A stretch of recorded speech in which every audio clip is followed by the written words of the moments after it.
inihaw na tilapia. At talong na naman tayo ngayon, guys. Sarap na naman ang ating ulam. Ayan, mainit. Apple seafood. Tsaka mais. Inihaw na mais. Ayan, pwede naman kami bumili. Hindi lang aasa sa kanila.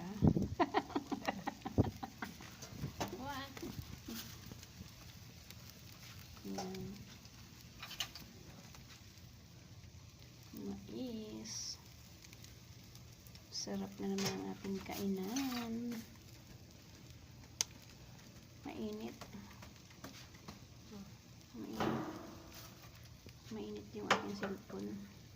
Yun ano na oh. Wow. Ayan. Sarap na. Itong isa hindi pa ano.